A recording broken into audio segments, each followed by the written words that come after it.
Hey cooking friends, welcome back to Cooking with Shotgun Red. I'm Jennifer. And I'm Sheila, and today we're going to make 3 recipes today with corned beef. That's right, we're going to make breakfast, lunch, and dinner. And we're going to start with dinner. Yes, corned beef and cabbage. In the crock pot. So we're going to show you how it's done.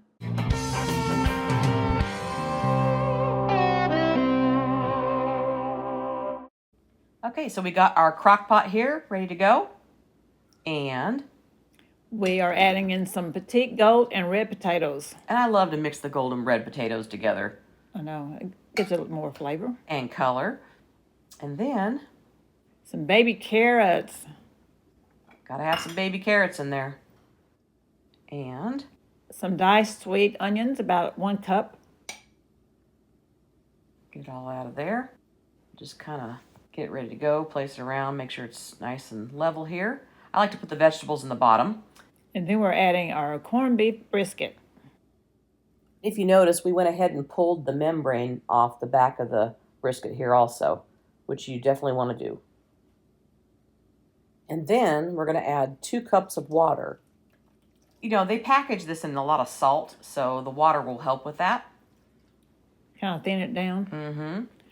And 1 16-ounce bottle of beer. And you could use any kind of beer you want. I know a lot of people say get some stout beer, but whatever you have on hand, even if it's light beer, you could use it. It's going to add some flavor. To me, all of it's stout. That's right.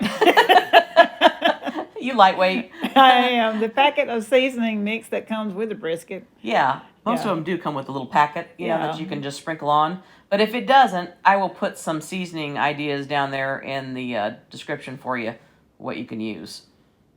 And then, once we get the seasoning on, we are going to cover it and program the crock pot. So we're going to put this on low, and we're going to program it for 8 hours. She's got one you program. I got one you just turn on. Well, this one's great because it'll automatically switch to low. This is my favorite crock pot. So we're going to check this in about 6.5 hours. And we're going to slice some wedges of the cabbage. And I like to do them in wedges because it makes it easier to fit in the crock pot with all that other stuff that we got in there, you know? Around the edges. Mm-hmm. So I'm just going to get me some wedges going here. Some wedges for the edges. Mm-hmm. Wedges for the edges. I like it. Sheila. Oh, Lord. So make some room here. Get some of these taters out of my way so I can get into that broth. Then place the wedges of cabbage around the corned beef. Yeah, see how they just kind of fit right in there like that? On the edges. Yeah, exactly. So then, once we get these pieces of cabbage in there, and make sure that they're, you know, in the broth. So, you know, but they're not going to take that long to cook. We'll cover it and let it cook for another hour, hour and a half. Mm-hmm. There is your corned beef and cabbage dinner. And look at that, and how delicious traditional corned beef looks. Mm-hmm. Look at that. That's a whole meal right there. Yeah, you got your potatoes and cabbage and meat, and that turned out good. So now we're moving on to breakfast. And we're going to make corned beef, hash, and eggs. We're starting with our pre-seasoned cast iron skillet on medium heat and some olive oil, about 3 tablespoons. And then we have our hash brown potatoes already diced up in cubes. These are frozen, so we just put them in the microwave and defrosted them because you don't want to start with cold potatoes. So if I had to dice them up like that all the time, it would take me a long time. It'd be a long morning, wouldn't it? It sure would. You'd never get to breakfast. We're going to cook these up. So mix that into the olive oil. We like to season the potatoes. So we've got a teaspoon each of pepper, salt, onion powder, garlic powder, and paprika. And we're going to sprinkle about half of that on. We're going to reserve part of the seasoning. But I do like to season the potatoes. Mm-hmm. But as the potatoes cook, it absorbs that salt and stuff, so. And while those potatoes are cooking, we whipped up some biscuits and put them in the oven. That's right. We got a great homemade biscuit recipe, and I'll put that right above here. So we'll check those potatoes. And those are looking and smelling good. Mm-hmm. And I don't know about you, but I like my potatoes kind of browning and crispy. I do. I mean, just, you know, get it where it's, I don't want them soft. I want them kind of like crunchy on the outside. I love that crunchy. That's right. Crispy. Now that they are cooked, we will add the remainder of our seasoning. Delicious. We will scoop them out of the skillet and set them aside. Just set them on a plate, and because we're gonna put some other yummy goody things. Goody things? Yes. Yeah, we're gonna put some other good things right in there. You might want to put that over there a little further so I won't get hold of them before you need it. I know, I could just make a meal out of them potatoes. Oh, yes.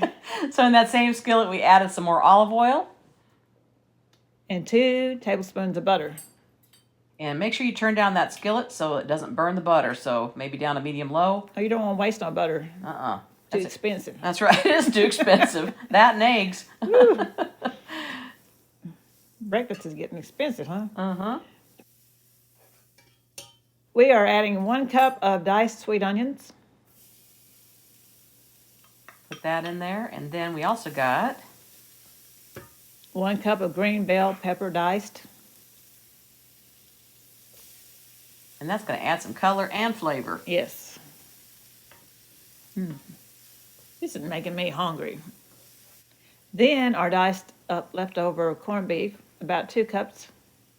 And guys, when you're storing your corned beef, make sure you take some of that broth from that crock pot and put it in there so that you can keep it nice and moist and it won't dry out. And then I just drained it before we put it in.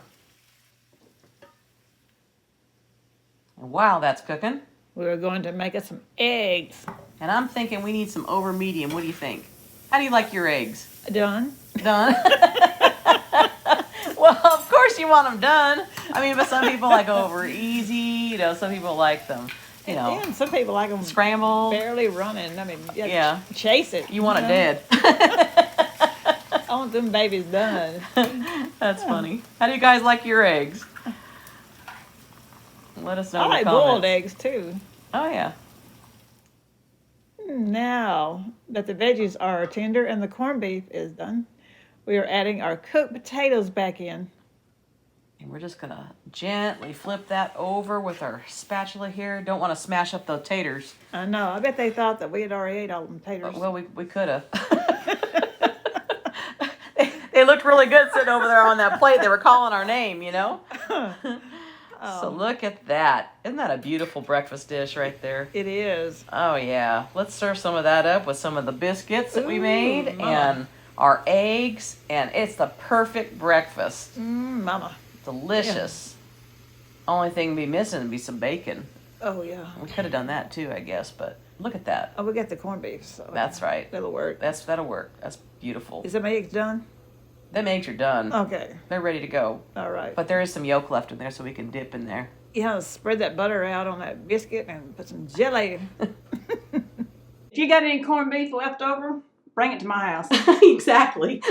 Yum. Yum. So we're going to make Reubens today with corned beef for lunch. We picked up some of this Pumpernickel. pumpernickel bread. Sheila can't say pumpernickel. Worcestershire sauce either. You can't say whisker sauce either. Pumpernickel rye bread. Oh my I gosh. save it for all the viewers. That's right. We buttered them up, Got our skillet hot. so we will place them on the skillet.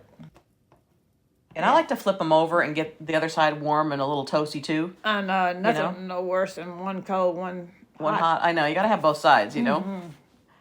So once that's warm, then I'll flip it back over and we'll start building. Okay. Because, you know, we like to build up them sandwiches. Oh. We love them sandwiches now. That's right. Then we are adding some Thousand Island dressing. Delicious. Yeah, that is good on here. So we'll do that on one side. Spread it around. And then, Some brown spicy mustard. and you could use any kind of mustard you want. It doesn't matter if you want to use honey Dijon or whatever. But I like the spicy because it kind of adds a little something, something, you know? Yeah. We need something on here. That's right. Then we are placing some Swiss cheese on top of these. On both sides. See, it's already starting to melt because that other side was warm. Oh, I love seeing cheese melt on the ends. Place the corned beef On the mustard side. Yes, and we already warmed up the corned beef a little in the microwave. That's right. And once again, we stored this in the broth so it's nice and tender. It's not dried out. Let me arrange these a little. Then we removed it from the heat. We drizzled a little more Thousand Island onto the top of the corned beef. We're adding the sauerkraut. I love sauerkraut. And you could add that kind of like you would coleslaw on a sandwich, or Yes. or some lettuce, kind of like that. It's good for you. It is good for you. Then we're going to place the top onto the sandwich. Sandwich, that's right. Yeah. And look at that. Look, sliding all over the place. But look, Look at that. delicious. Now there's mine. Wow. You can go ahead and make yours. Oh, sure, make me wait. Okay, I'll give you half of this one. Lunch is ready. Here is your corned beef Reuben. Are these the best 3? Corned beef recipes you've ever tried? If it ain't, it ought to be. We'll see you next time right here on Cooking with Shotgun Red. Bye! Well, that's She and Jen, them two girls having too much fun. We hope you enjoy this recipe, and we really hope you subscribe to our channel. That's easy. Little Shotgun Red's face will pop up over here in a little bit. When you click on it, it'll say subscribe, then you're subscribed. Next to it will be a little notification bell. If you click that little bell, then YouTube will send you every single one of our recipes or a notification that we posted one as soon as it comes out. See you next time right here on Cooking with Shotgun Red. Is this the best? If it ain't, it ought to be.